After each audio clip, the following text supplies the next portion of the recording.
नक्कीच आमचं महाविकास आघाडीचं सरकार असताना ह्याच्यासाठी एक चांगला प्लॅन पण बनला होता. 2023 मध्ये मला वाटतं ह्या प्रस्तावाला शासकीय मंजुरी देखील मिळाली आणि तेव्हापासून हा प्रस्ताव प्रलंबित आहे. अनेक वेळा आम्ही मागणी केलेली आहे, लेकिन आज आपण पाहिलं असेल, आपण इथे येऊन पाहणी केल्यानंतर इथे जागा वाढवण्याची किती गरज आहे. खरं तर जगातून जे कोणी पर्यटक येतात ते फुल मार्केट बघायला देखील येतात.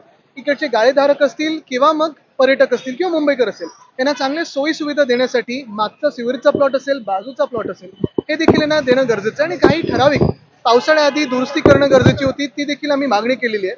आमच्या फंडातून असेल किंवा महानगरपालिकेकडून असेल, ते आम्ही करून घेऊ.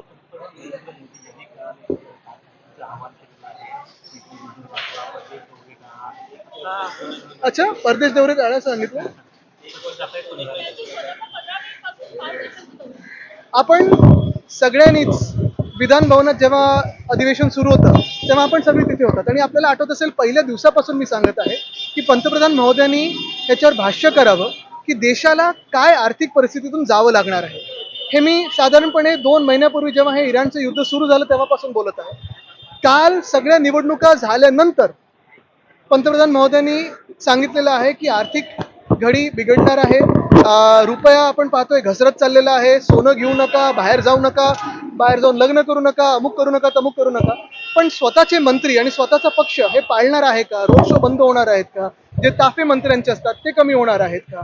आणि प्रामुख्याने हेच मंत्री वरपासून खालपर्यंत परदेशी जाणं असेल किंवा सोनं घेणं असेल, हे टाळणार आहेत का? मुख्य गोष्ट हीच आहे की जे काल त्यांनी अपील केलेलं प्रधानमंत्री महोदयांनी की जनतेने असं करावं, जनतेने तसं करावं, जनतेने सर्व काही करावं, पण सरकार काय करणार, हा एक महत्वाचा प्रश्न आहे. आणि दुसरं म्हणजे जे त्यांनी सांगितलेलं आहे, वर्क फ्रॉम होम करा किंवा सोनं घेऊ नका किंवा अमुक गोष्टी घेऊ नका, ह्याचा आपल्या शेअर बाजारवर असेल, मार्केट्सवर असेल, जॉब्सवर असेल, दुकानांवर असेल, दुकानदारांवर असेल, व्यापाऱ्यांवर असेल, आपल्या देशाच्या आर्थिक घडीवर असेल, काय नक्की परिणाम दुष्परिणाम होणार आहे ह्याच्यावर विचार केला होता का सरकारने?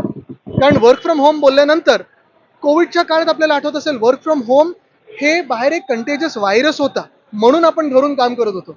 पण आता वर्क फ्रॉम होम केल्यानंतर जे ऑफिसमधले सगळे घरी बसून काम करतील, त्याच्यात इलेक्ट्रिसिटीचं कन्झम्पशन असेल किंवा मग इंटरनेटचा वापर असेल, हा जो वाढणार आहे आणि ह्याचा परिणाम, ह्याचा इम्पॅक्ट जो देशाच्या पूर्ण व्यवस्थेवर होणार आहे, त्याचा देखील सरकारने विचार केला आहे का? विशेष अधिवेशन बोलवावं राज ठाकरे शरद पवारांचं म्हणणं आहे की आणि त्याच्यात चर्चा व्हावी, विरोधकांना सुद्धा समाविष्ट करून नाही, विशेष काय, साध्या अधिवेशनात पण चर्चेला हे तयार नसतात भाजपवाले. म्हणून अर्थात मागणी योग्यच आहे, सगळ्यांना वाटते, देशाला वाटते. कारण देशाला काय करावं हे सांगितलं. आता नशीब असून ताली बजाव थाली बजाव झालं नाहीये, पण आपल्याला आठवत असेल, सगळं काही परवा जे सांगितलं, काल जे सांगितलं, ते जनतेने काय करावं हे सांगितलेलं आहे. सरकार काय जनतेसाठी करणार आहे हे कुठेच सांगितलं नाही. नीट परीक्षा आज रद्द करण्यात आली. पेपर फुटीचं प्रकरण समोर आलं. 3 मेला ही परीक्षा झाली आणि आता परत 22 लाख विद्यार्थ्यांना देशभराची परीक्षा द्यावी लागली. गेल्या पूर्ण दशकामध्ये भाजपचं सरकार आल्यापासून अनेक पेपर प्रत्येक वर्षी फुटतात ना. MPSC असो, नीट असो, कुठची स्पर्धा परीक्षा बघा तुम्ही, पेपर फुटीचं पुढे येतं. कोणतरी एक पकडलं जातं, त्याच्यातून किती त्यांनी कमवले हे दाखवलं जातं, पण जो विद्यार्थ्यांना त्रास होतो तो कुठेही कमी झालेला नाही. मुंबईच्या पर्यटनाच्या दृष्टीने एक प्रश्न. मुंबईत राणीच्या बागेत जरी पर्यटक मोठ्या संख्येने येत असले तरी सिंहाची प्रतीक्षा अद्याप आहे. मुख्यमंत्री आणि महापौरांनी गुजरात सरकारला अनेक वेळा पत्र दिले, मात्र कुठलाही रिप्लाय त्यांना अद्याप आलेला नाहीये. आता गुजरातकडून मुख्यमंत्र्यांना रिप्लाय येत नसेल तर अजून कोणाला येणार? परवानग्या तिथूनच येतात त्यांच्या. पण महत्वाची गोष्ट हीच आहे की पर्यटन जर आपण पाहिलं तर माहीमचा किल्ला देखील आम्ही प्रस्ताव मागच्या आठवड्यात देखील जेव्हा म्युन्सिपल कमिशनरना भेटलो तेव्हा महेशजी, मी, आम्ही दोघांनी मागणी केलेली आहे की माहीमचा किल्ला, विशालजी मला वाटतं तुम्ही पण त्यावेळी ती बातमी केली होती, आमच्या काळात तो साफ स्वच्छ चांगला करून घेतला, तिकडे जे रहिवासी होते त्यांना चांगली घरं दिली, पण पुढे अजून काही झालेलं नाहीये. तसंच पर्यटकांमध्ये आपण पाहिलं असेल, पेंग्विन जेवढं मुंबईसाठी कमवतात तसं चित्ते कमवतात का विचारा. महामुंबईमध्ये एक असं करू.